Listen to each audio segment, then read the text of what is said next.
They tell you to fight back. They tell you to defend yourself, to prove your worth, to react. But have you noticed, the people who hold the most power are the ones who barely move, do nothing, and control everything. Think of the schoolyard bully. He throws an insult, a shove, waiting for you to twitch. You don't. You stay still. And suddenly, he's the one who looks desperate. His audience, the crowd he depends on, shifts uncomfortably. He wanted your pain as proof of his strength. He didn't get it. And that's when he breaks. Silence is crueler than any punch. Stillness isn't weakness. It's the spear knife. But this goes deeper than bullies. Watch the manipulator in your life. She sends 3 texts, then 6, then 10. She leaves voicemails, crafts stories, drips poison into the air. You don't bite. You don't answer. You sit still. And you can almost hear her unraveling, thread by thread, because without your reaction, her entire performance collapses. She wanted a stage. You gave her an empty room. That's how you win without lifting a finger. Because human nature is pathetic like that. People don't want peace. They want your stunned reaction. They throw stones not to break you, but to watch you twitch. They push not to move you forward, but to hear you scream. And when you do nothing, when you stare back with calm indifference, that's when the panic begins. That's when control shifts. Now, take this to a larger stage. A general sits on a hill, watching his enemies below. His men are restless, begging to attack. But he waits. Days pass, weeks.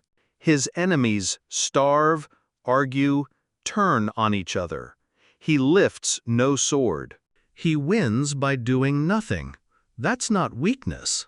That's control. The sword is loud, but time is louder. Silence has destroyed more civilizations than fire ever did. History remembers empires built on conquest, but few remember the ones that fell because their enemies simply outlasted them.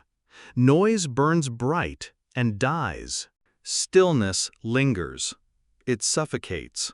Picture it, a boardroom full of executives shouting over each other, all desperate to prove they're the smartest voice. And then, the one person who doesn't speak, who waits, who lets the chaos devour itself.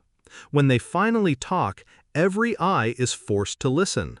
The quiet one becomes the authority, not because they fought for the spotlight, but because they withheld it. That's the dark psychology of control. Not action, not noise. Stillness. It feels unnatural, doesn't it? Your hands twitch. Your tongue burns to reply. Your pride begs to defend itself. That's the trap. That's the cage. The one who can't resist the bait is always the one who loses. But if you master the void, if you can hold your silence while others unravel, you become untouchable. You think control comes from fire. It doesn't. It comes from ice. From standing so still that others stumble over their own feet trying to shake you. From letting them drown in the noise they created while you sit untouched. Unreadable. That's the secret. Not hustle, not noise, not force. But stillness, darkness, silence. Because the world doesn't bend to the loudest voice. It bends to the quietest. Do nothing and control everything.